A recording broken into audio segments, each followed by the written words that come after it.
Coupe du monde de rugby, l'Afrique du Sud championne du monde pour la 4e fois après sa victoire face à la Nouvelle-Zélande.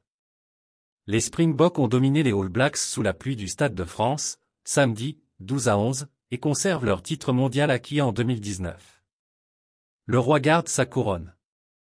Déjà sacré lors de l'édition précédente en 2019, l'Afrique du Sud a remporté sa deuxième finale d'affilée, samedi 28 octobre au Stade de France, face à la Nouvelle-Zélande, 12-11. Comme contre la France puis l'Angleterre, Eben Etzebeth et ses coéquipiers se sont imposés avec un seul point d'écart pour la 3e fois de suite. De quoi permettre aux Springboks de devenir la sélection la plus titrée de l'histoire de la Coupe du Monde avec désormais 4 trophées, 1995, 2007, 2019 et donc 2023, soit un de plus que leurs adversaires du soir. Pour faire plier les All Blacks, l'Afrique du Sud a utilisé les mêmes ingrédients qui lui ont permis d'arriver en finale, une densité physique exceptionnelle, une agressivité permanente sur le porteur en défense, et un jeu au pied sans faille qui lui a permis de petit à petit creuser l'écart face à des All Blacks incapables de faire parler leur vitesse si redoutée. Le capitaine néo-zélandais Sam Cane expulsé. À la pause, sous la pluie fine du Stade de France rendant les chandelles difficiles à réceptionner, les Springboks avaient mis une première main sur le match, 12-6, à la faveur d'un 4-sur-4 au pied d'André Pollard. L'Afrique du Sud a également tiré profit de sa rapide supériorité numérique, obtenue après seulement 2 minutes et le carton jaune reçu par Shannon Frizzell.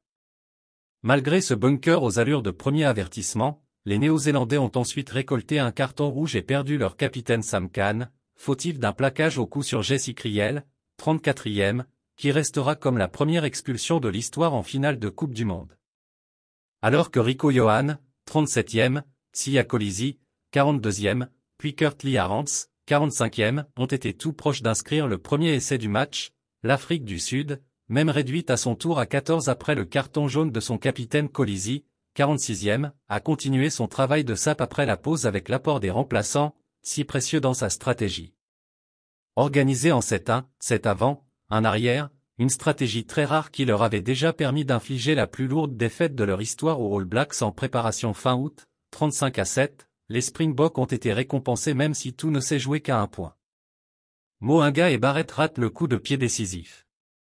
Comme lors des quarts et des demi-finales, ils ont bénéficié de ce grain de réussite indispensable à la conquête d'un titre mondial.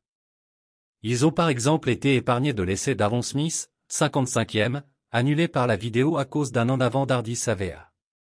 Cela n'a pas empêché Beauden Barrett de venger son coéquipier quelques minutes plus tard en inscrivant le seul essai du match, 58e. Mais, derrière, les Néo-Zélandais ont manqué leurs 2 coups de pied, la transformation de Richie Mo'unga puis une pénalité de Jordie Barrett, 73e. À l'image de son mondial 2023, l'Afrique du Sud a joué sur un fil, incapable de se détacher au score mais jamais dépassé.